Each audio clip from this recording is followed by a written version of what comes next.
en flûte de flûte. J'étais en train de faire la vidéo et ça a tout coupé. Bonjour à tous, j'espère que vous allez bien. Je recommence tout, c'est pas grave. Je reviens vers vous donc pour la suite. J'avais dit dans la vidéo juste avant que je ferais une vidéo sur Jésus et la rencontre que j'ai eue avec lui. Voilà, en forme de témoignage. Et que je changeais les formats des vidéos, je faisais un vlog donc pour plus d'immersion, plus de détails, plus du pourquoi, du comment dans ma vie m'arrive ça. Pourquoi? Parce que, voilà, désolée pour ceux qui ont vu la vidéo d'avant, mais je répète pour ceux qui n'ont pas vu. Le truc en mode je suis médium, je viens te dire ma prédiction, au revoir. Finalement, c'est un contenu qui me plaît pas, enfin, c'est un format qui me plaît pas du tout. Et je vais éternuer. Alouette! Merci. Tout va bien, je suis pas morte. Tout va bien, tout va bien! Donc voilà, le contenu me plaisait moins et je préfère faire un vlog sous forme de témoignage, comme ça je peux vous parler plus décontracté de plein de sujets. Je répète, je suis pas youtubeuse, donc voilà, vous attendez pas à avoir des phrases hyper bien avec un montage waouh à la Mr. V. Non, je débute, c'est pas mon métier du tout, et puis ça m'angoisse aussi parce que je vous parle de choses, alors ça faut pas l'oublier, c'est que je vous parle de choses, il y a que quelques personnes, rares personnes au courant dans ma vie, et j'ai décidé de sortir de ma zone de confort et d'en parler. Donc autant vous dire que c'est très anxiogène pour moi de vous parler de plein de trucs de ma vie alors que j'ai jamais voulu le faire. Donc voilà, ça me fait sortir complètement de ma zone de confort, c'est très angoissant, donc merci d'être sympa. Donc je voulais vous parler un petit peu, donc témoignage Jésus. Alors je vais vous replacer un petit peu dans le contexte. Je suis pas chrétienne du tout. La religion c'est vraiment pas mon truc. Et, et ça fait quelques mois, donc moi je l'ai jamais appelé de ma vie, ce monsieur-là. Et j'avais un problème personnel dont je parlerai pas parce que j'ai pas envie d'en parler. Et, et je me cassais les dents dessus depuis des mois et ça me saoulait. Ça m'énervait, j'avais acheté plein de livres enfin quelques livres sur le sujet, j'arrêtais pas de demander à mes guides, on me répondait avec des énigmes ou des fois complètement à côté de la plaque, on me répondait pour d'autres trucs, enfin on me parlait d'autres trucs, en mode on te répondra pas, voilà.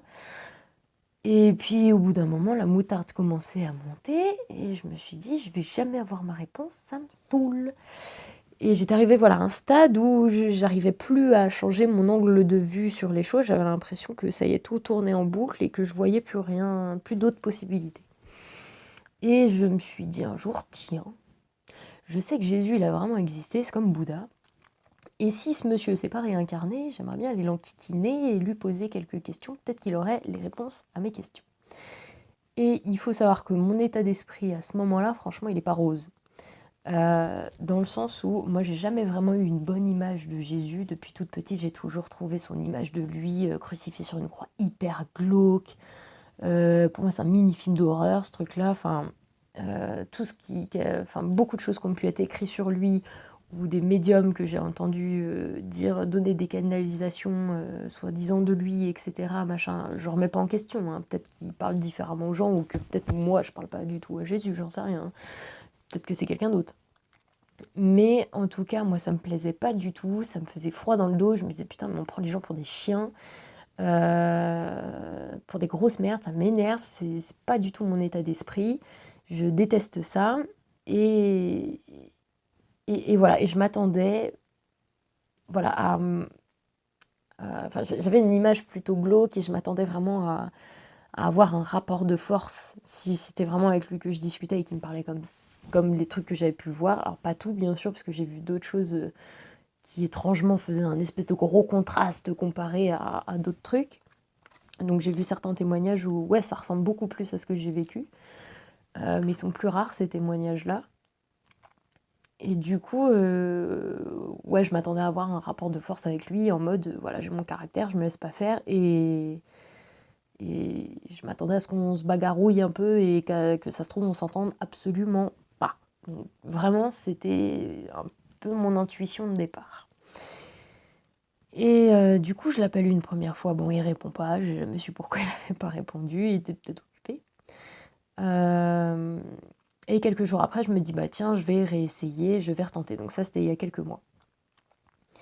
Et là, il répond. Et il faut savoir, pareil, je vous remets dans le contexte, si ça peut intéresser quelques personnes. Il faut savoir que j'ai un esprit plutôt cartésien, plutôt scientifique. Alors, il faut savoir que cartésien, je ferai une vidéo un peu plus approfondie sur le sujet parce que c'est un sujet qui me tient aussi à cœur. Le cartésianisme, la plupart du temps, c'est pas ce que les gens pensent. Beaucoup utilisent cette expression "je suis cartésien" à tort. Par exemple, "je crois pas en Dieu, je suis cartésien". La plupart des gens qui disent ça, en fait, c'est une opinion de confort. C'est une croyance que de ne pas croire. Ce n'est absolument pas cartésien. Euh, Et voilà, il faut remettre le cartésianisme dans son contexte. Le cartésianisme, donc ça a été inventé par René Descartes. C'est une méthode qu'il a vue en rêve déjà. C'est une méthode méditative, philosophique, qui essaye de mettre les pieds en science, qui met les pieds dans la science, mais dans la science de réfléchir, de la réflexion, dans la science de la méditation sur ce qu'on voit de la vie, sur ce qu'on prend comme réalité ou pas. Et ça part du fameux principe où vous êtes obligé de tout déconstruire dans votre vie. Si vraiment vous voulez faire la méthode cartésienne, il faut la faire dès le début. Et dès le début, c'est déconstruire tout ce qu'on vous a appris et tout ce que vous croyez, toutes vos croyances en fait. De déconsidérer ce que vous croyez comme vrai ou faux, comme juste, pas juste, bien, mal, etc. Et de vous poser cette première question: que suis-je? Qui suis-je? Que suis-je? Et donc lui, sa réponse c'était du "je pense donc je suis". Et pour aller plus loin que ça, parce que ce travail-là, je l'ai fait instinctivement au début sans même connaître Descartes, et après je l'ai découvert. Et, euh, et en fait, instinctivement, moi, cette question, pareil, je me suis posé cette grande question essentielle: qu'est-ce que je suis? Est-ce que je suis vraiment vivante ou pas? Est-ce que je pense vraiment ou pas? Euh, Avec du recul aujourd'hui, je sais que ces grandes questions-là, en gros, c'est quoi votre rapport avec votre conscience? Est-ce que vous prenez votre conscience pour quelque chose de spirituel et du coup vous verrez tout ça, en fait, ça, c'est ce qui déterminera, entre guillemets, toutes vos façons de voir les choses dans votre vie au fur et à mesure de votre vie? Ou est-ce que vous voyez votre conscience comme quelque chose de matériel et c'est ce qui déterminera toute votre façon de voir les choses matérielles dans votre vie? Ou alors vous voyez un peu les deux, vous êtes une conscience qui à la fois est spirituelle, matérielle, ou qui est spirituelle mais qui là se traduit à travers du matériel, genre le corps est comme un véhicule, ce qui aujourd'hui dans les avancées scientifiques en neurologie et sur les études qui sont faites sur les EMI, bon, pour moi clairement tout a été déjà dit, hein, tout a déjà prouvé par A plus B que la conscience ne vient pas du corps, etc. Mais il y a encore des scientifiques qui prennent un peu des pincettes quand ils expliquent ça et qui disent il se pourrait qu'il y a 90% de chances que. Mais à mon avis, ils prennent des pincettes parce qu'en fait, dans la communauté scientifique, ils le disent très bien, c'est un sujet scientifique extrêmement tabou. Pourtant, tout a été débunké, entre guillemets. L'hallucination, c'est pas possible. Il y a plein de grands médecins ou scientifiques qui ont fait des thèses là-dessus, c'est pas possible. Ce n'est pas ça. De plus, enfin bref, je vous ferai une vidéo sur tout ça. C'est hyper intéressant.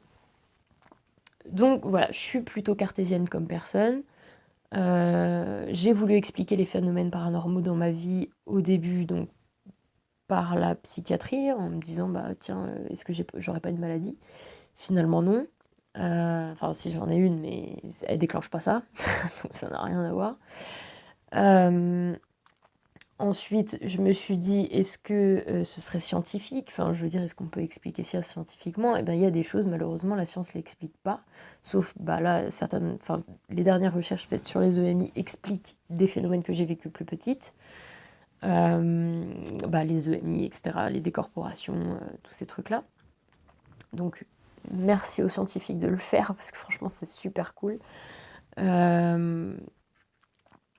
Donc voilà, je suis plutôt cartésienne dans le sens où quand on veut utiliser l'expression "je suis cartésien, je ne crois pas en Dieu", enfin, d'ailleurs ce ne serait même pas "je ne crois pas", parce que c'est une croyance, c'est "je ne pense pas que Dieu existe".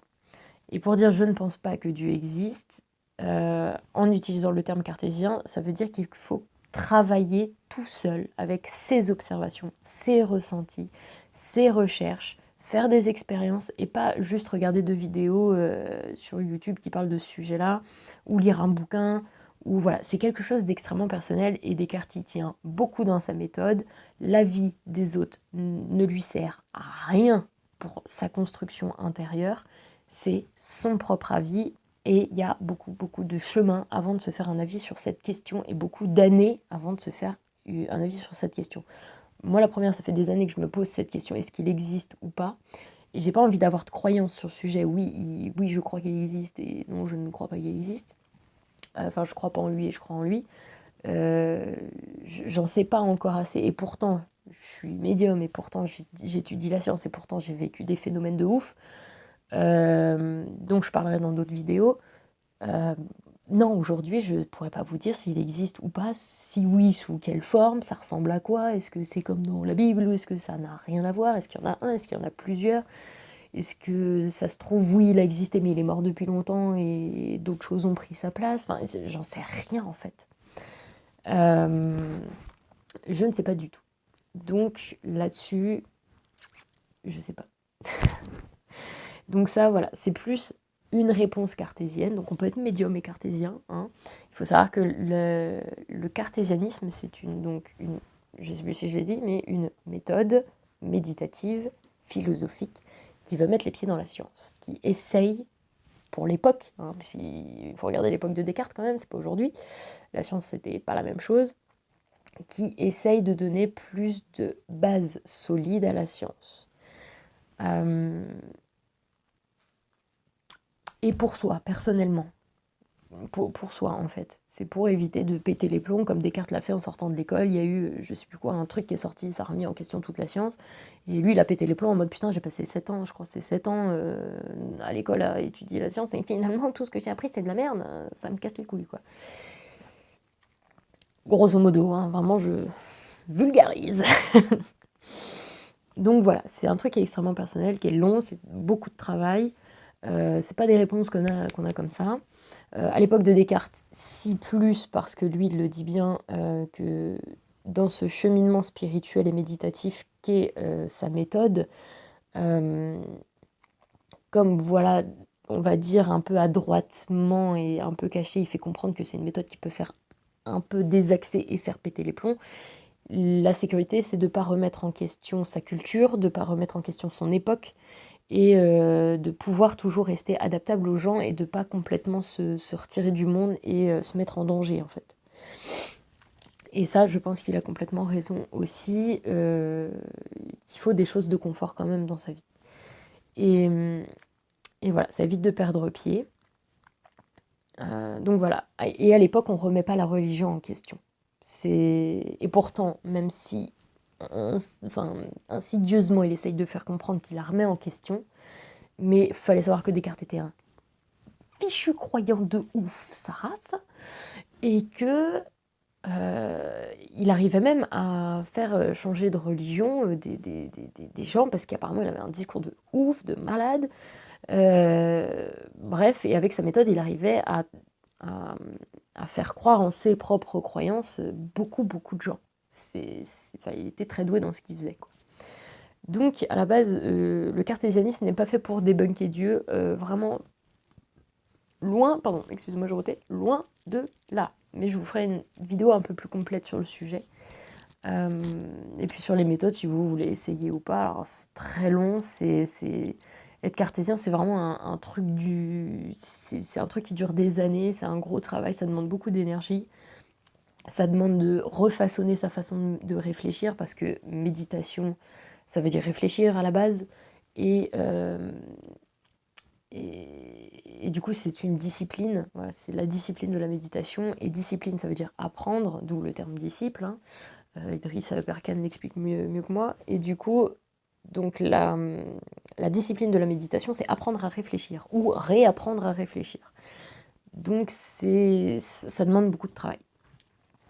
Donc voilà, pour ce petit passage-là, je voulais absolument mettre ça en perspective pour vous montrer un peu l'état d'esprit que j'ai en général, même pendant mes canalisations ou quand je parle. Voilà, que vous compreniez un peu mieux certaines réactions que je vais vous dire que j'ai. Donc déjà par rapport à tout ça, déjà j'avais pas un bon mood pour l'appeler. Et donc il me répond. Et premier détail hallucinant que je vois, donc sachant qu'avant tous les esprits avec qui je parlais, avec l'expérience, ça devenait plutôt banal. Et lui, c'est sorti du lot, je l'ai entendu extrêmement clairement. Donc déjà, il y avait ça. Et je me suis dit, à mon avis, c'est quelqu'un qui doit être très adaptable niveau vibration. Il doit avoir beaucoup d'expérience pour pouvoir bouger ses vibrations et pouvoir se mettre aux miennes pour que je puisse l'entendre. Donc ça, c'est pareil, j'expliquerai tout ça plus en profondeur, les dimensions, les vibrations, tout ça. Et, et donc il y a ça. Et puis, deuxième chose, je ressens un amour incroyable qui me prend aux tripes, qui me donne envie de chialer. Genre, j'ai jamais ressenti quelqu'un m'aimer autant. Et en plus de ça, c'est comme si ça activait une part de moi qui est capable d'aimer comme ça aussi.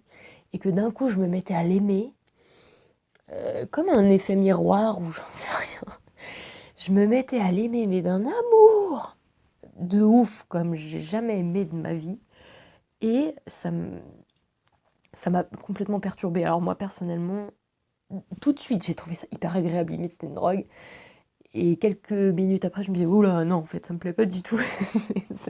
C'est très gênant, ça me dérange, il faut que ça s'arrête. Du coup, je lui ai dit, par contre, là, l'amour, là, j'ai l'impression que je suis hyper grave amoureuse de toi.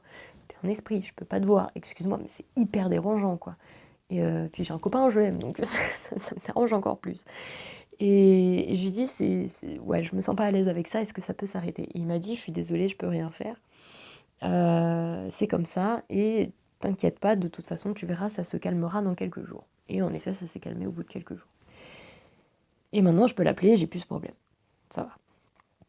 Et waouh, c'était ouf. Et sachant qu'il y avait des gens qui avaient déjà parlé de ça dans certains témoignages, qui avaient dit qu'on se fait envahir par un amour de ouf, notamment des gens qui ont fait des EMI et qui pensent l'avoir vu, je confirme. Je confirme là, waouh, waouh. Et franchement, je pensais pas. Honnêtement, je pensais pas. J'avais vu ça que dans des témoignages et je m'attendais pas du tout à le vivre. Donc j'avoue que j'avais beaucoup de recul sur ces témoignages-là, parce que tant qu'on ne l'a pas vécu, bah oui, en effet, on peut voir les choses qu'avec du recul. C'est normal, c'est le principe de l'expérience. Et donc bref, donc déjà deuxième chose qui sort du lot, cette espèce d'amour incroyable là.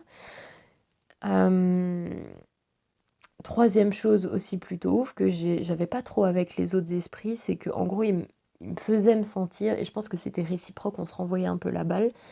Je pense qu'on se la renvoyait même complètement. On était tous les deux dans un très très bon état d'esprit et j'ai senti comme si on était à âmes égales. Comme si c'est genre ton meilleur pote de toute ta vie, à qui tu discutes, tu racontes ta vie, etc. Et que lui, il va faire pareil. C'est franchement, c'était une présence hyper cool, quoi. C'est hyper sympa, hyper... rien de méchant, rien de faux, rien de trop parfait, rien de trop... Enfin, c'était pas dans les extrêmes, c'était une espèce d'équilibre, du juste milieu, authentique, super cool. J'ai adoré. Et donc déjà, troisième truc que j'ai pas l'habitude de ressentir. et, et donc voilà. Donc ça, c'était pour les ressentis. Donc je commence à discuter avec lui. Je lui dis, bah écoute, excuse-moi de t'embêter, je me pose une question, j'ai un gros problème. Enfin, j'ai un gros problème, oui et non. Mais je me pose telle et telle et telle question. Et là, j'arrive plus à savoir, est-ce que tu peux m'aider? Est-ce que tu sais quelque chose sur ce sujet ou pas? Il me dit oui. Et il me dit, bah c'est simple, tatati tatata. Mais tu sais, pas avec condescendance, genre t'es nul. C'est plus, limite, il y avait plus du... Alors oui et non, de l'incompréhension qu'on ne m'ait pas dit, mais je sentais comme un très léger, bah pourquoi on te l'a pas dit, c'est plutôt simple. Genre pourquoi on t'a pas répondu avant? comme s'il se posait cette question. Et, et du coup, voilà, il m'a tout expliqué, c'était clair comme de l'eau de roche, c'était simple. Je me trouvais bête de ne pas avoir compris ça avant et de ne pas avoir vu ça avant, alors que c'était tout simple.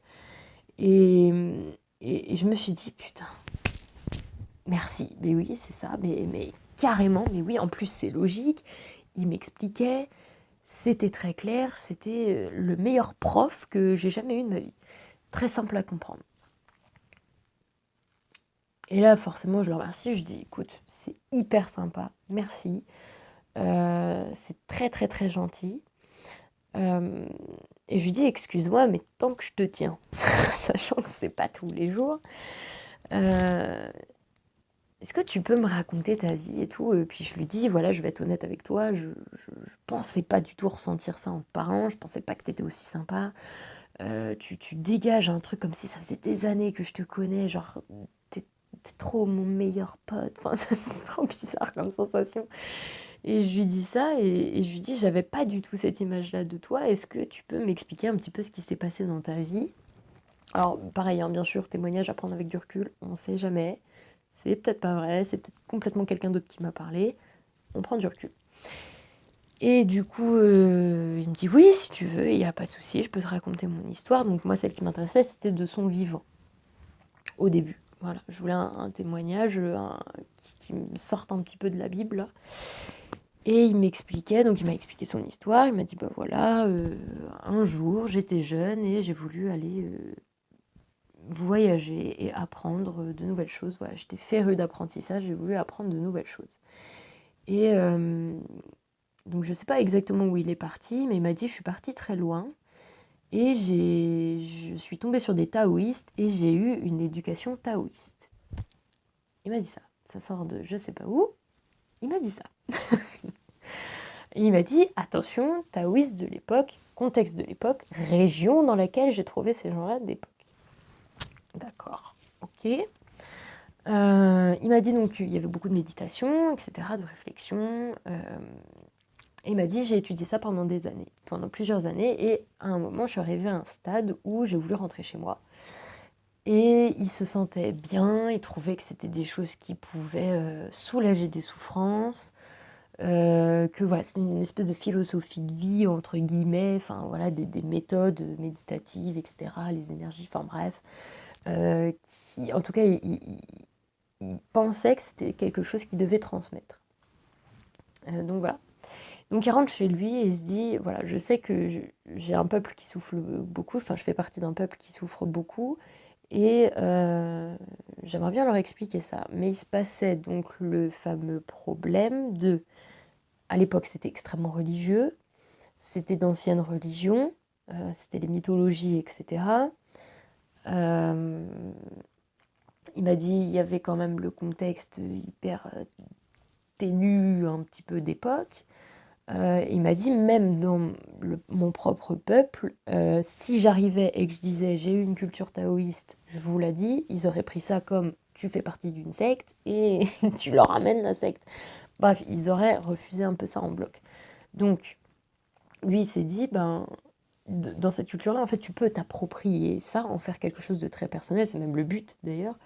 Comme chez les bouddhistes, par exemple, tu t'appropries ça, tu réfléchis beaucoup, c'est beaucoup une philosophie de réflexion et d'apprentissage de soi, donc c'est quelque chose que tu t'appropries beaucoup. Donc il s'est dit, bah, je vais continuer sur cette lancée, je vais me l'approprier et je vais leur apprendre à ma manière, sans leur parler de tous ces trucs-là. Et en fonction de ce qu'il croit et de ce qu'il a vu et de ce qu'il ressent, etc. Donc il a commencé à faire ça à sa sauce, à sa manière.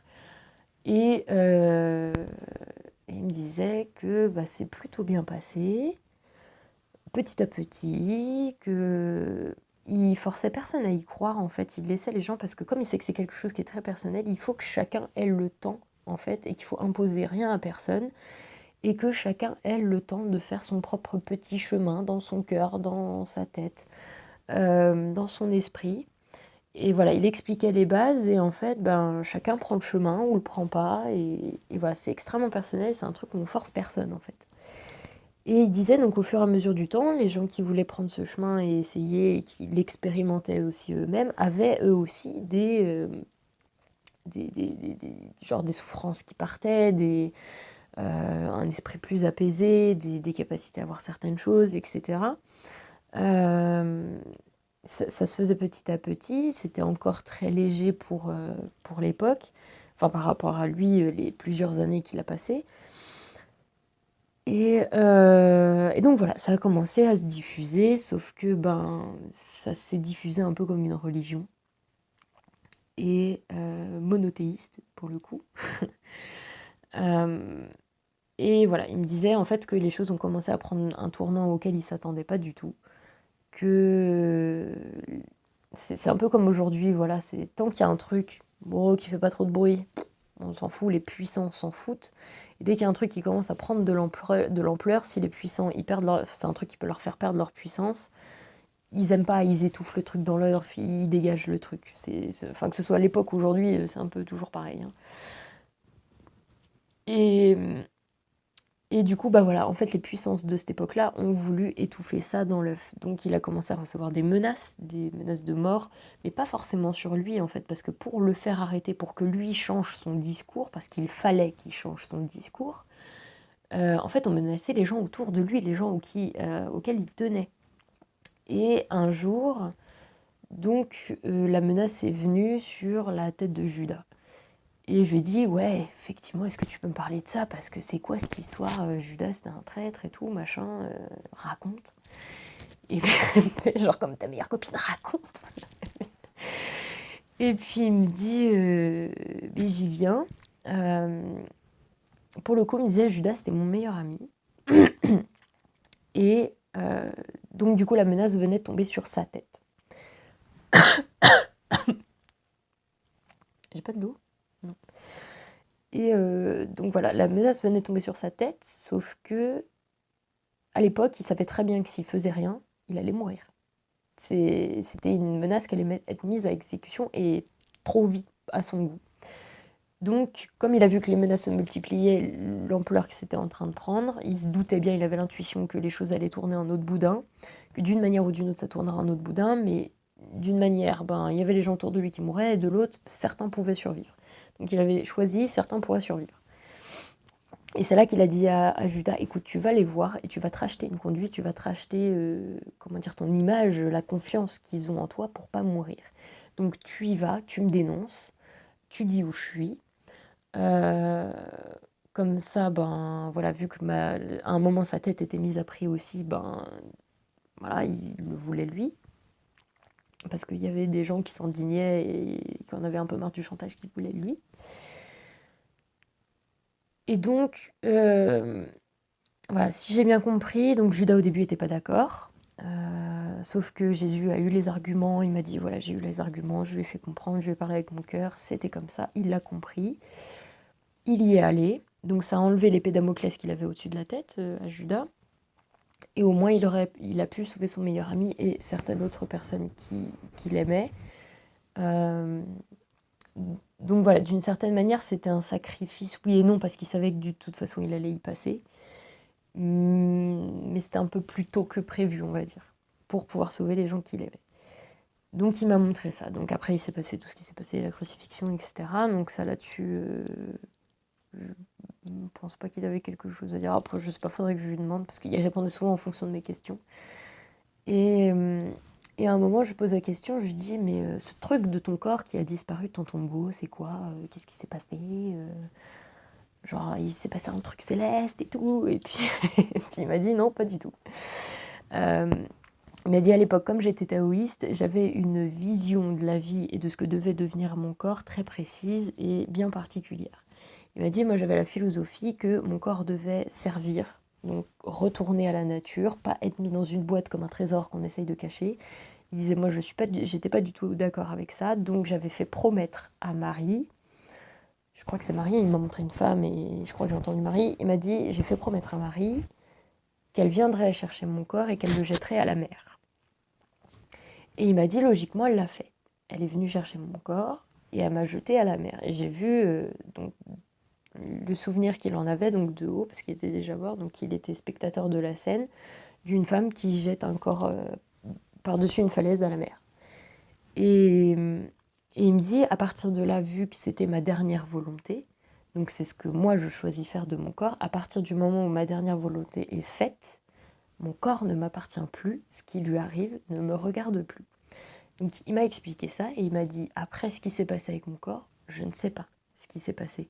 Et je lui ai dit, bah ouais, je trouve ça bizarre parce qu'il y a quand même un archéologue un jour qui m'a dit qu'ils auraient peut-être retrouvé ton corps en fait. Et il m'a dit, je n'en sais rien, peut-être, c'est possible. Il m'a dit, est-ce que des gens l'ont vu faire qui m'aimaient ou qui m'aimaient pas? Il m'a dit, est-ce que des gens l'ont vu et sont allés le chercher et l'ont ramené et s'en sont servis comme relique? Il m'a dit, ça, je n'en sais rien. Il m'a dit, moi, ce qui m'intéressait, c'était ça. C'était le seul truc. Après, ce qui s'est passé avec, je m'en fous. Enfin, gentiment, il m'a dit, je m'en fiche, ça ne me regarde plus. Ça ne m'appartient plus. Donc, j'ai dit, ok, d'accord. Bon. Et je lui ai dit, mais apparemment, enfin, c'était compliqué pour elle. Genre, il y avait une pierre et tout, machin. Et, et il m'a dit, je sais pas, à ce moment-là, je l'ai pas vu. Donc, là-dessus, j'aurais pas de réponse parce qu'il n'était pas là à ce moment-là.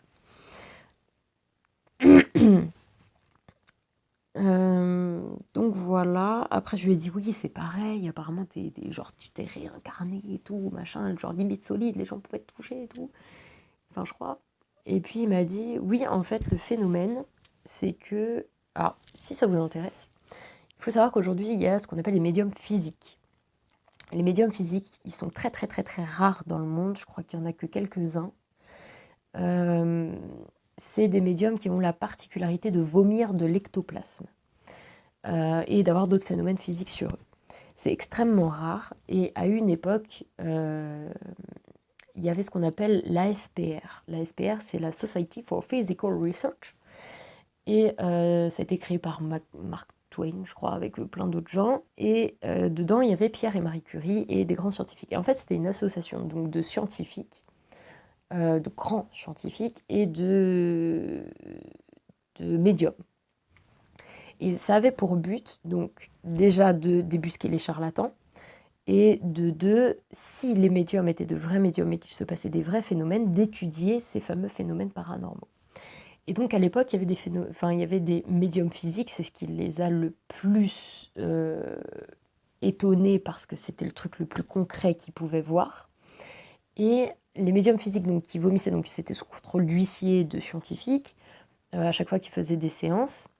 Il y avait un médium en particulier qui arrivait et c'est ouf, il y a des photos et tout, machin. Enfin, ils ont des archives de malades, c'est hyper impressionnant. Et en fait, donc, le médium donc, vomissait de l'ectoplasme, mais en fait, l'ectoplasme avait la particularité d'être solide, on va dire d'être palpable en fait.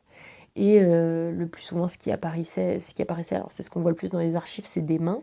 Et en fait, ils disaient qu'on pouvait serrer des mains.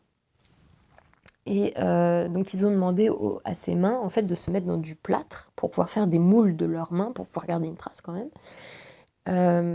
Pareil, ces plâtres étaient faits sous contrôle d'huissiers scientifiques, etc. Donc c'est pas du fake. Et ces moules sont gardés et étiquetés dans des archives. Et voilà, pour vous dire à quel point l'ectoplasme pouvait être costaud, c'est qu'on pouvait en faire un moule. Donc voilà. Et donc il m'a expliqué, il m'a dit, bah tu vois, en fait c'est la planète qui a demandé beaucoup d'énergie pour faire ça, et en accord un peu avec une autre dimension, et en fait ça fait un truc où ça crée un gros truc d'ectoplasme, et il m'a dit, je suis venue sous forme d'ectoplasme, donc c'est pour ça que j'avais un peu la particularité d'être solide. J'avoue que j'y avais pas pensé du tout, à part au moment où il me l'a dit. Enfin, même pas, parce que c'est après qu'il me l'a dit, où j'ai réfléchi, je me suis dit, putain, pourquoi il m'a parlé d'ectoplasme? Oh, mais oui, l'ectoplasme, c'est solide! Donc, pour vous dire, pour être honnête, hein, je m'en suis rendu compte qu'après. Hein. Enfin, je m'en suis souvenu de ce truc-là qu'après. Et du coup, bref, il m'a expliqué ça. Il m'a dit que ça demandait beaucoup d'énergie, ça pouvait pas durer très longtemps, et que voilà, c'était vraiment exceptionnel, et que ça s'inscrivait dans sa démarche, donc ça s'est fait comme ça. J'ai trouvé ça hyper sympa. Non, mais ça, à discuter avec lui, c'était trop bien, c'était historique, quoi. Et donc voilà. Et puis après, il me pose une question. Et il commence à me poser plusieurs questions, mais vraiment sincèrement, pas pour me tester ou pour me rassurer ou j'en sais rien. Non, non, je sentais que c'était sincère et qu'il avait besoin de poser ces questions. Et il m'a demandé, qu'est-ce que tu penses de ce que j'ai fait quand j'étais vivant? Et je lui ai dit, alors, je vous résume, je dis grosso modo, écoute, moi j'aurais fait un peu la même chose que toi, parce que j'avoue qu'aujourd'hui, je pense que c'est pour ça qu'on s'entend aussi bien et que ça matche bien. Je suis un peu dans la même démarche que toi, d'apprendre, et puis un jour essayer de transmettre ce que j'ai appris. Si ça peut, parce que bah, pareil, on a le même truc, c'est calmer les souffrances des gens en fait. Et on va pas cracher dans la soupe s'il y a un truc qui marche. Bah écoute, il y a un truc qui marche. Et si ça peut ne pas déconnecter de la réalité, ce serait cool. Et du coup, je dis là-dessus, je comprends complètement ce que tu as fait parce que je pense que j'aurais fait pareil. Je dis par contre, là où j'aurais pas fait la même chose que toi, c'est qu'à l'époque, tu as voulu donner un ton extrêmement pacifiste à tout ce que tu as fait, alors que tu vivais dans un monde extrêmement violent, répressif. Euh, enfin, c'était grave quand même. Et je pense que le truc quand même que j'aurais fait, c'est soit comment dire, de prendre les gens et d'aller à part, d'aller ailleurs, enfin voilà, de voyager, d'aller ailleurs, ou de leur apprendre à se défendre, ou j'en sais rien, enfin, enfin je sais pas, mais en tout cas, ouais, fallait les protéger, quoi. Et je dis, moi, c'est le seul truc sur lequel j'aurais fait différemment, c'est ça. Et du coup, il m'a dit, ok, je comprends, d'accord. Et puis je lui dis, mais pourquoi tu me poses ça comme question? Je trouve ça bizarre. Et il me dit, bah parce que en fait, là, je suis en train je suis en plein doute. Et je dis, comment ça, tu doutes? Et il me dit, bah je doute de ce que j'ai pu faire. En fait, je suis en train de revenir sur mon passé et de regarder ce que les conséquences ont eu à moyen, enfin court, moyen et long terme. Et il m'a dit, ça a été un massacre en fait. Il m'a dit, ce que j'ai fait, ça a été un massacre. Il y a eu des millions de morts, pour peut-être pas dire des milliards. Il m'a dit, j'ai jamais fait ça pour ça, j'ai jamais voulu ça. Et il m'a dit, c'est horrible. Euh, et c'est grave, et maintenant que je le vois et que j'y repense, et ben je doute aujourd'hui, est-ce que je referai la même chose ou pas?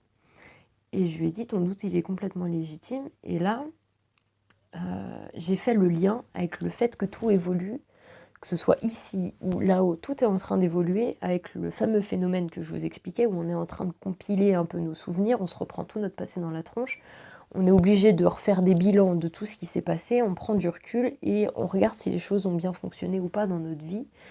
Voilà, une espèce de compilation là, du passé pour pouvoir passer à l'étape suivante. Et je me doutais pas en fait que lui, il était en train de vivre ça aussi, de son côté, parce qu'en fait, il vivait exactement la même chose. C'est-à-dire qu'il était en train de revoir tout son passé et qu'il était en train de compiler tout son passé, en train de prendre du recul et de se dire est-ce que j'ai bien fait ou est-ce que j'ai pas bien fait, parce que finalement, quand on regarde les faits, ça a été catastrophique. Donc finalement, c'était peut-être pas si bien que ça. Et puis aujourd'hui, des fois, à voir comment certains se servent de la religion, c'est pareil. Je suis pas sûre que ce soit vraiment une si bonne chose que ça. En tout cas, c'était pas son truc de départ, c'était pas son message de départ, ni sa philosophie du départ. Et alors désolée, je veux pas critiquer les croyances, hein. Comme je vous dis, je sais pas si c'est à lui que je parle ou pas.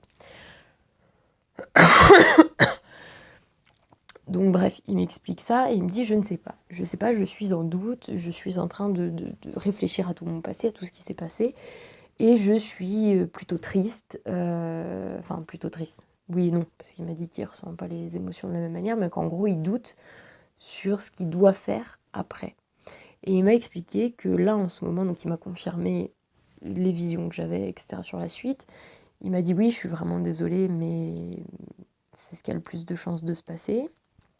Il m'a dit je le confirme. Et il m'a dit justement, en fait, par rapport à ce qui va se passer, moi aussi, je suis un peu en mode stand-by. Pardon, il me dit qu'il a tellement de doutes, qu'il est dans une période de doute, qu'il s'est mis en retrait. Un peu comme beaucoup de médiums ont fait, d'un coup on est en train de compiler plein de choses, on s'est mis en retrait, on n'a pas fait de vidéo, on s'est mis dans notre coin à réfléchir. moi, c'est ce que j'ai fait, je me suis mis dans mon coin à réfléchir. Et lui, c'est pareil, il m'a dit, je fais la même chose, je me mets dans mon coin et je réfléchis. Et je veux pas trop parler, sauf avec certaines personnes pour pouvoir débattre, parce qu'il m'a dit, bah, avec toi, on peut débattre, donc c'est cool. Euh, et c'est vrai, enfin, je veux dire, c'est rare les gens qui l'appellent pour savoir comment il va et s'il a besoin de parler, s'il a des doutes, s'il veut débattre sur des sujets. C'est rare, les gens en général, ils le prennent comme un pilier inébranlable qui a réponse à tout enfin, limite un truc très robot, quoi. Et, euh, et alors que ça reste quelqu'un qui peut vouloir débattre sur des sujets, et puis qui vit des phénomènes comme nous, hein. Si les choses évoluent ici, bah, ça évolue pour lui aussi, hein. Il va être soumis au même truc, apparemment. Donc voilà, il m'a parlé de ça, il m'a dit qu'il était en doute, et il m'a dit, voilà, pour la suite, ça a un gros impact, parce qu'il va falloir que tous on fasse des choix sur ce qui va se passer. Et il m'a dit, je ne sais pas quel choix faire. Il m'a dit, là, pour le moment... Alors, j'ai pas très bien compris, mais il m'a dit que lui, pour le moment, il était en train de dépenser énormément d'énergie pour essayer de maintenir le plus de choses en vie possible, mais que ça pourrait pas durer. Et qu'à un moment, il allait devoir faire un choix sur où il met son énergie ou pas, et est-ce qu'il aide pas, qui il aide pas, etc. Il était en train de se poser la question, est-ce qu'il aide tout le monde, est-ce qu'il aide pas tout le monde, et tout et tout. Et donc il m'a demandé, toi par exemple, il m'a dit, toi tu comptes faire quoi, est-ce que tu peux m'expliquer toi comment tu comptes vivre le truc là, en admettant, parce que je lui disais mais je sais pas si ça va arriver. Alors, il me dit en admettant que ça arrive, qu'est-ce que toi tu comptes faire? Et je lui explique, je lui dis bah écoute, moi je vais faire l'aide la plus classique, c'est-à-dire que j'aiderai pas tout le monde. Euh, J'aiderai les gens les plus authentiques, sincères et qui essayent de se maîtriser, qui essayent d'être bons, qui essayent de bien faire, ou en tout cas de faire au mieux, des gens qui peuvent se remettre en question. Euh, et en plus de ça, j'aiderai pas les gens qui vont très bien, qui sont en très bonne santé, mais qui sont par terre en mode non, occupe-toi de moi comme un gros bébé. Je lui dis ça, je le ferai pas. Parce que déjà, j'en aurais pas l'énergie, j'en aurais pas le temps. Et de deux, l'aide que je préférerais apporter, ce serait plus ben écoute, je vais t'apprendre comment on fait un potager, je vais t'apprendre comment on coud des vêtements, je vais t'apprendre comment on recycle son pipi.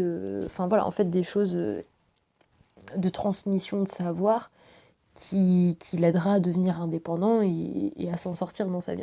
C'est plus ça en fait, ce sera plus, je lui ai dit, moi ce sera plus par la transmission, on va dire l'aide temporaire, voilà, sur quelques jours, le temps de la transmission. Et après, la personne, elle se débrouille. Enfin, juste à côté ou plus loin, après, elle fait ce qu'elle veut. Euh, mais voilà, qu'on se respecte les uns les autres. Je lui ai dit, moi, c'est le plus genre d'aide que je voudrais donner, ce serait ça.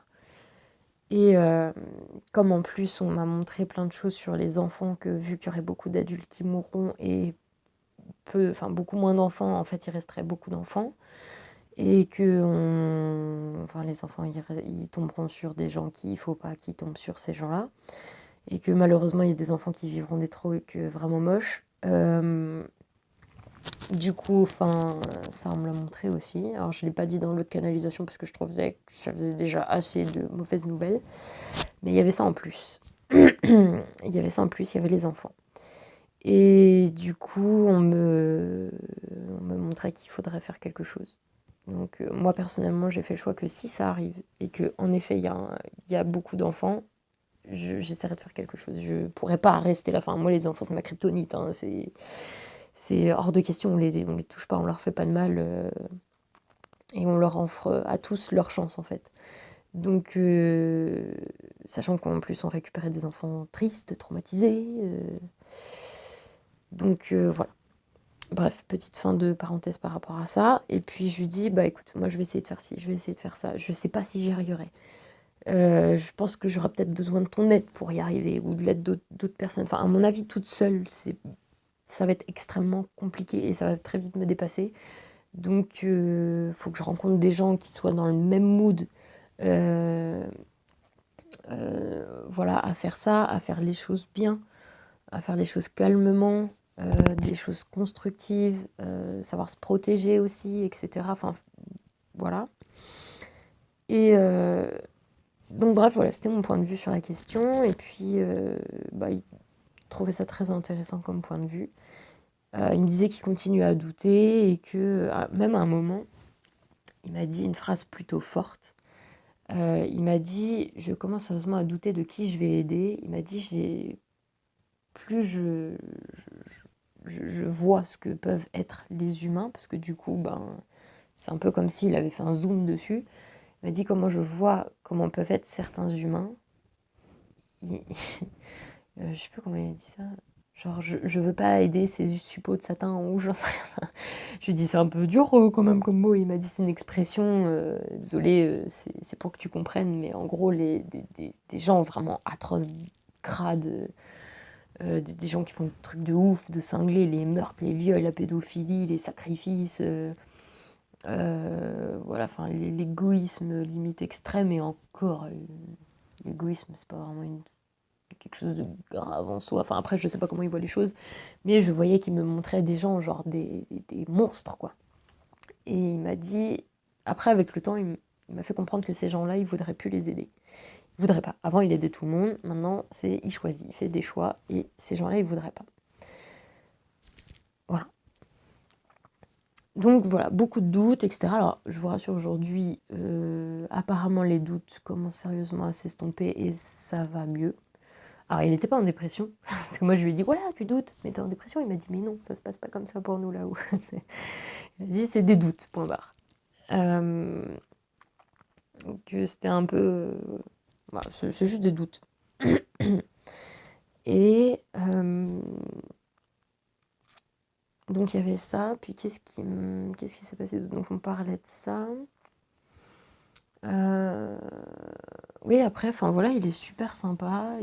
Ah oui, il y a un jour, je le rappelle, et puis je discute avec lui, puis à un moment, je sais pas, j'ai un tilt et je me dis: mais ça se trouve, c'est pas avec lui que je parle. Je sais, ça se trouve, je sais pas du tout à qui je suis en train de parler, mais je suis en train de me faire embobiner fois 12 000. Je sais même pas à qui je parle. Ophélie, prends tes précautions quand même, tu vois. Et oui, je m'appelle Ophélie. Et du coup, il me dit, enfin, je lui dis, je lui dis: écoute, le prends pas mal, mais j'avoue, j'ai pas confiance sur ton identité, pas dans le sens j'ai pas confiance en toi, mais si, en fait, enfin, si. J'ai pas confiance dans le sens où ça se trouve, tu peux me mentir. Et les menteurs, où franchement, tu prends pour vérité tous les mensonges qu'ils te disent, là, les grands mythomanes, je dis: je connais, je sais jusqu'où c'est capable d'aller, et même si tu sais comment fonctionne un mythomane, c'est sur du long terme que tu te rends compte des mensonges, c'est pas tout de suite. Tout de suite, tu peux pas, t'as pas le truc pour le voir, quoi. Et je lui dis: donc sur ton identité, je sais pas si t'es Jésus ou pas, et le truc, c'est qu'il y a rien qui, à mon sens, peut me prouver que tu sois Jésus ou pas. Et il m'a dit: je comprends, t'inquiète. Euh, il m'a dit: finalement, mon identité, on s'en fout. Que je m'appelle Jésus ou pas Jésus, que je sois celui que tu crois ou pas celui que tu crois, il m'a dit, enfin, qui j'ai pu être, il m'a dit: on s'en fout. Il m'a dit: la seule chose, le seul conseil que je peux te donner, c'est regarde mes paroles et mes actes avec toi. Et il m'a dit: tu verras sur du long terme ce que ton intuition te dira, ce que tu en déduiras, et la personne que tu penseras que je suis au fond de ton cœur. Il m'a dit: tu te feras ton opinion sur qui je suis toute seule, peu importe mon prénom. Et je me suis dit: c'est pas con ça. Ce sont des paroles extrêmement sages. Je me suis dit: j'aimerais avoir une telle sagesse. C'est cool. Et c'est vrai qu'il a raison. Il n'y a rien pour me prouver que c'est vraiment lui qui me parle. Et il m'a dit: dans le fond de ton cœur, tu verras, ça fera ton chemin tout seul. Sois patiente, attends de voir, regarde mes actes, regarde mes paroles, observe-les et regarde les intuitions que ça te donne. Et voilà, je me suis dit: c'est très beau comme discours. Après ça, à un moment, j'avais besoin d'élever mes vibrations, pareil, pour continuer à faire mes recherches personnelles. J'avais besoin pour faire une méditation bien spécifique. Et bref, je lui demande: est-ce que tu peux m'aider à élever mes vibrations, parce que je sais théoriquement comment certaines choses fonctionnent. Mais c'est compliqué, j'arrive pas à me concentrer, ça m'énerve, bref. Et il me dit: tu veux que j'aide à élever tes vibrations? Et je lui dis: oui. Il me dit: tu es sûr? tu me le demandes, genre officiellement. Puis je dis oui. Il me dit d'accord. Donc ça, c'est vraiment pour le libre arbitre, quoi. Genre, t'es sûr, tu veux cette aide-là, d'accord. Et bref, pas de suite à ça. Pas de suite à ça tout de suite. Et un jour, il me ment sur un truc pourri. Il me ment sur un truc pourri, un truc débile. Et là, je me sens vraiment pas bien, je pète un câble intérieurement, j'essaye de pas le montrer, mais je pète un câble en mode pourquoi il m'a menti, pourquoi sur un truc débile. Ça veut dire que si on me ment sur un truc débile, on peut me mentir sur tout. Et genre, ça remettait trop de trucs en question. Et je pétais les plombs, j'étais pas bien, c'était... Waouh, le doute, c'est horrible à vivre, le doute. C'est un truc de dingue. Enfin, en tout cas, ce genre de doute, c'est horrible à vivre. Et du coup, j'étais en colère et j'ai un peu coupé. Enfin, je me suis mise dans ma bulle et je voulais plus de contact pendant un petit moment. Et à un moment, je me suis dit, bon, allez, va peut-être falloir que j'aille demander ce qui se passe. Est-ce que c'est moi qui suis complètement devenue folle ou est-ce qu'il y a une raison à tout ça? Et honnêtement, je voyais pas trop de raison à tout ça, à part que on venait de me mentir. Et j'étais tellement dans mon truc, en fait, que même mon intuition, elle avait du mal à sortir. Pardon. Et du coup, ouais, il y a un moment, alors désolée, je dis beaucoup du coup, c'est un tic de langage que j'arrive pas à enlever. C'est comme bref, et les et alors, ou et ensuite, enfin, voilà. Et les fins voilà aussi. Désolée, c'est mes tics de langage.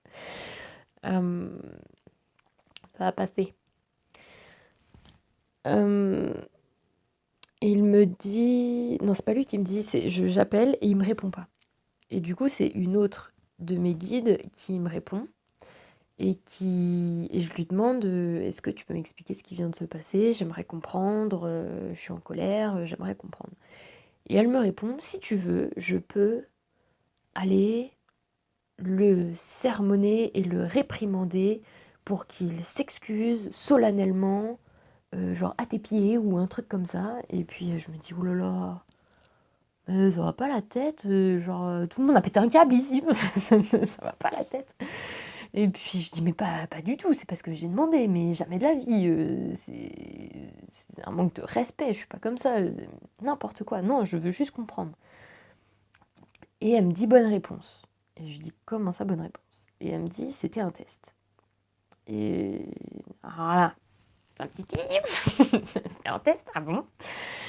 Pas trop contente. Du coup, elle me dit, oui, et tu l'as réussi. Je dis, d'accord, c'est quoi ton test? Et je dis, c'est quoi ton test là? Il est où Jésus là? Va falloir qu'il vienne m'expliquer là, c'est quoi ce test? Et elle me dit, c'est simple, Jésus il est en train d'élever ses vibrations et en même temps il élève les tiennes. Je dis, comment ça? Comment ça il élève mes vibrations? Là il est en train de me mentir, comment ça il élève mes vibrations ça? Et elle me dit, c'est simple, aujourd'hui plus tu vieillis, plus tu deviens intolérante face au mensonge. Et c'est vrai. C'est vrai que ça fait des années, plus je vieillis et plus le mensonge me rend malade. Alors étrangement, les gens que j'aime pas qui me mentent, je m'en fous. Ou en qui j'ai pas confiance, ou... Alors, c'est pas forcément que négatif dans le mode les gens que j'aime pas. Il y a des personnes que j'aime énormément et qui je suis très tolérante parce que je les associe un peu moins à moi comme faisant partie de moi, tu vois. Mais voilà, il y a des gens avec qui, enfin, petit à petit dans ma vie, j'ai appris à être de plus en plus tolérante face aux mensonges avec de plus en plus de monde.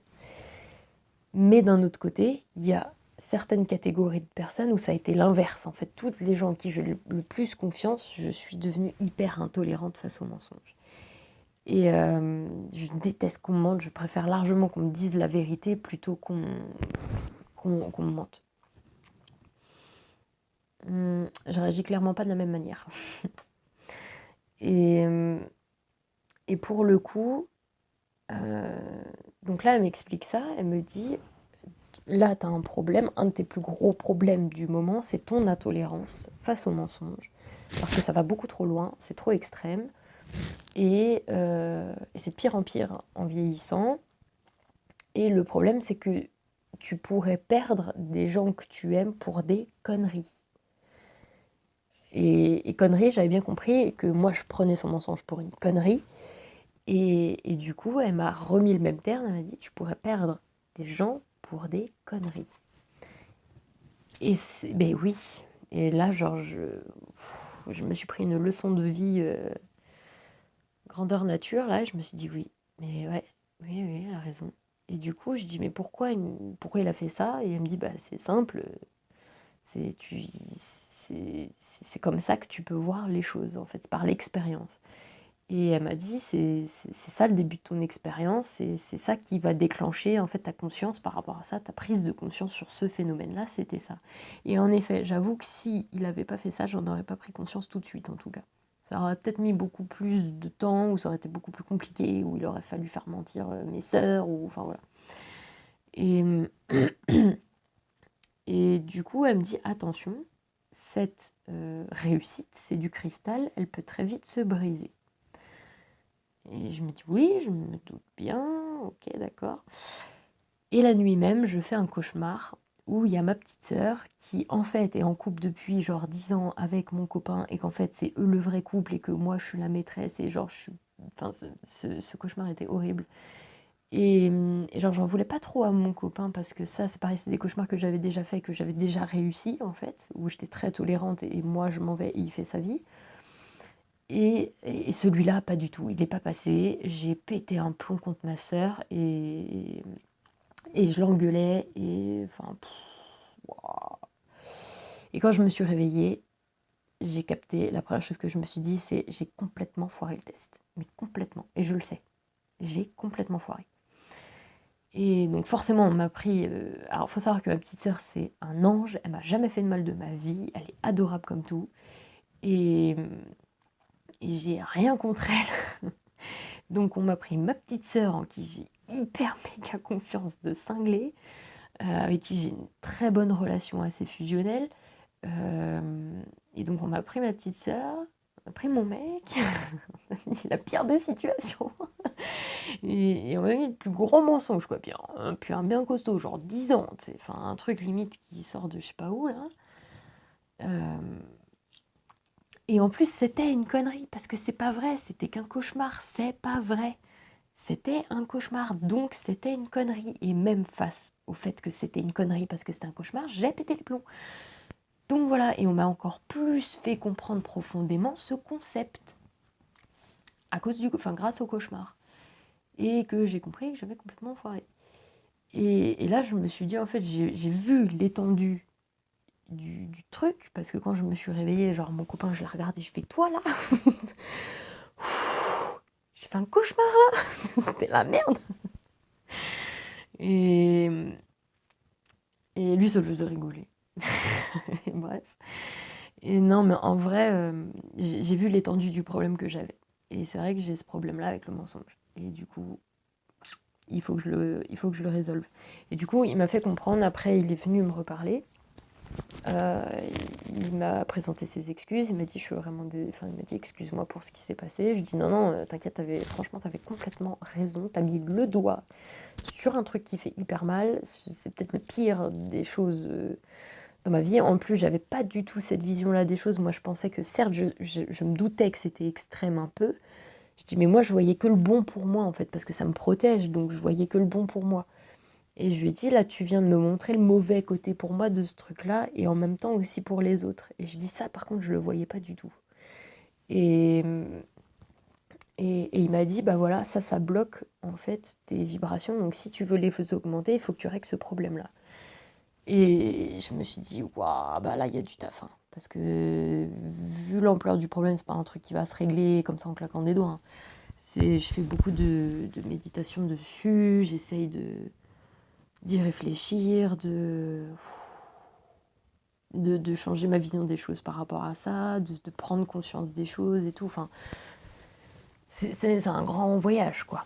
Et grâce à lui, ben, j'ai pu voir ça. Et c'est super cool.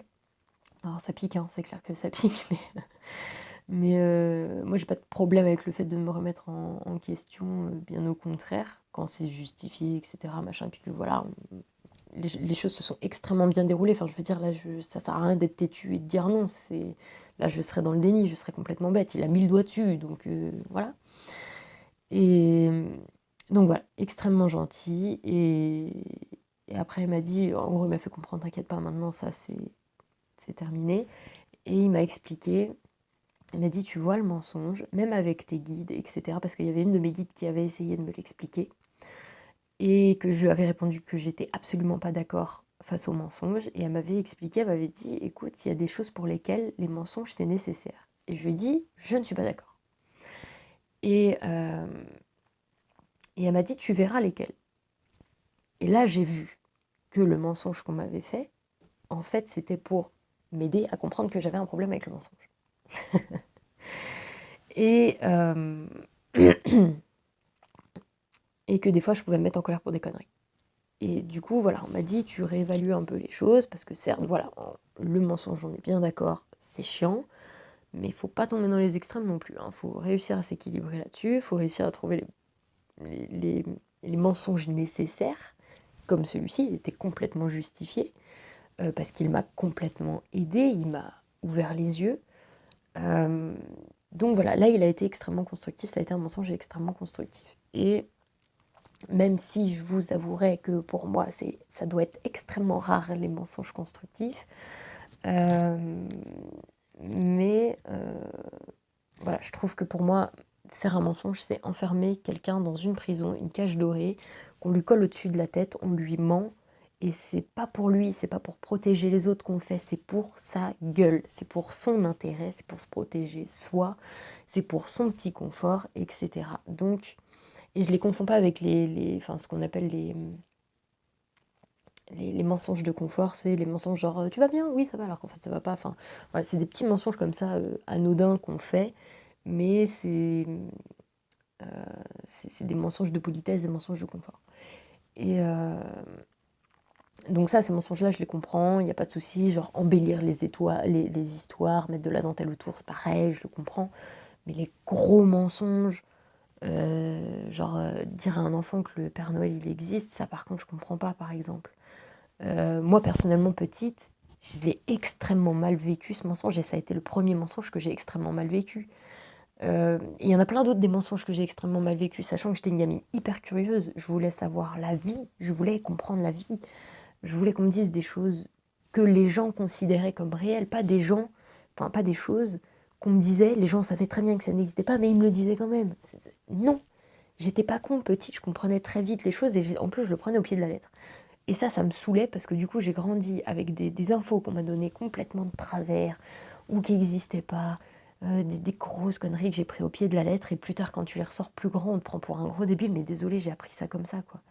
Et genre à zéro moment je me suis dit tiens on m'a menti, j'ai confiance en ces gens que j'aime, qui sont censés m'apprendre me transmettre des choses sur la vie, j'ai confiance à un moment. Enfin voilà, c'est un rapport de confiance. Et en fait, quand tu te rends compte que la plupart des choses qu'on t'apprend, c'est de la merde, merci. Donc voilà, pour moi, le mensonge, j'ai un gros problème avec le mensonge et bon, ben voilà, je vais le gérer. Donc je pense qu'on va arriver au bout du témoignage. Sinon, il va mieux.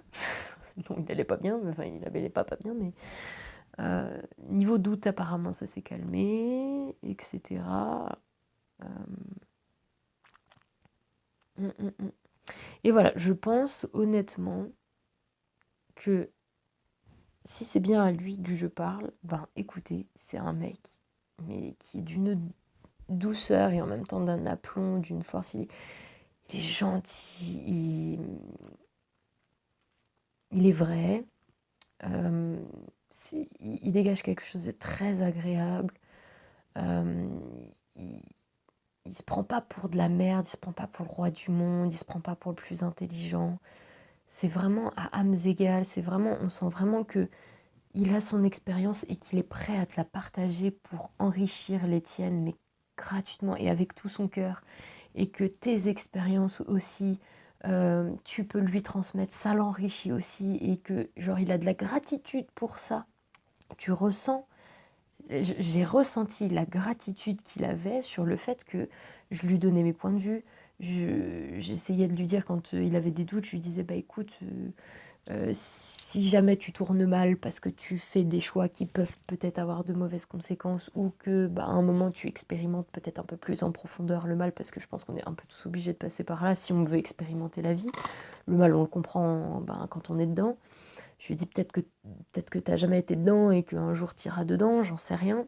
En tout cas, c'est pas quelque chose qui se juge, ça ne se juge pas.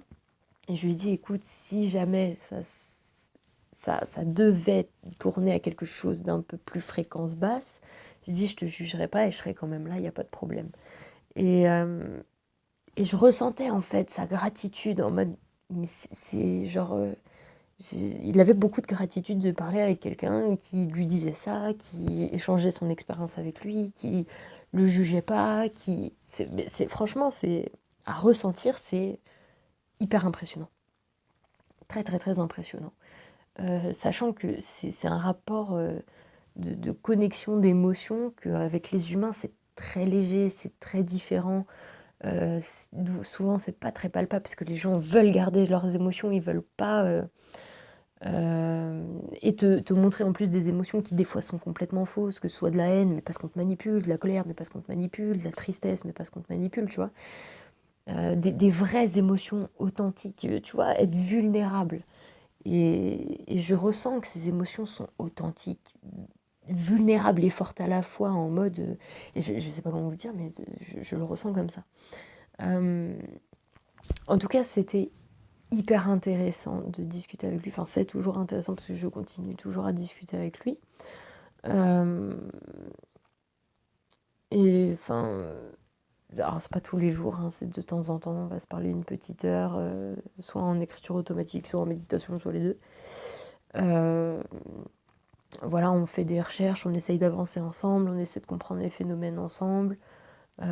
Chacun bosse un petit peu ses sujets de son côté, et puis après on débrief. Pas tout le temps, mais souvent c'est ce qu'on essaye de faire, entre guillemets, et c'est hyper constructif. C'est une rencontre en tout cas, mais géniale. Génial, génial, génial, super sympa, ça me veut pas de mal, et pour le moment ça m'a jamais fait de mal. Parce que même le petit épisode là, franchement, ça casse pas trop pattes à un canard. Et puis j'ai compris en plus. Donc vu que j'ai compris, non, je vois plus ce qui s'est passé de la même manière. J'ai fait évoluer mon point de vue sur ce qui s'est passé et je vois plus pareil. Ça m'a permis un peu de faire mon deuil de l'émotion pourrie que j'ai eue pendant plusieurs jours. Et ça y est, il est fait. Donc voilà, je pense sincèrement que il y a de fortes chances que ce soit lui que je parle. Et je lui ai même dit l'autre jour, je dis, tu sais, juste comme ça, hein, même si ça se trouve, si t'es pas Jésus, et ça se trouve, t'es un démon, tu sais, genre, t'es une entité qui vient des fréquences basses, là, et qui essaie de se moquer de moi. Et je lui dis, bah honnêtement, si t'es une entité de fréquence basse, bah t'es un ange qui s'ignore, hein. Parce que, franchement, mais les concepts des fois que tu peux sortir, et puis cette entraide, et ce partage, et ces coups de main, et tout ça, ben, si tu crois que t'es un démon qui essaye de manipuler, ben franchement, t'es un ange qui s'ignore et puis basta, cherche pas.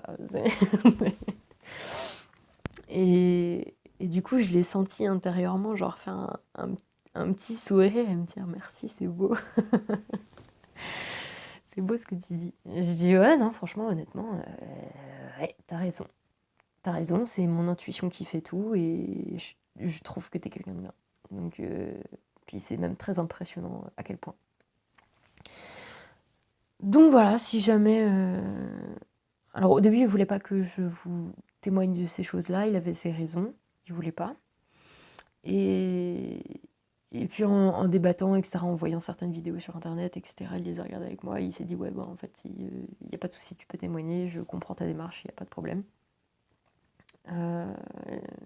Donc voilà.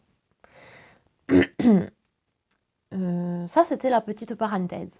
Et ensuite, on fera plein d'autres vidéos sur plein d'autres sujets super intéressants. Bon bah écoutez, je vous fais des gros bisous, j'espère que ça vous aura intéressé. Et puis je vous dis bah écoutez à la prochaine et désolée pour le temps de la vidéo, mais bon, il est trop sympa. Fallait que je le dise et que je le répète parce que franchement en vrai ça me troue le cul. C'est un truc de ouf. C'est une expérience absolument incroyable. Et du coup je vous dirai plein d'autres expériences que j'ai vécues dans ma vie, dans d'autres vidéos. Écoutez, je vous fais des gros bisous. Comme avec l'autre vidéo, des bisous. C'est le signe pour bisous. Et puis je vous dis à la prochaine. Portez-vous bien, prenez soin de vous. Ciao, ciao.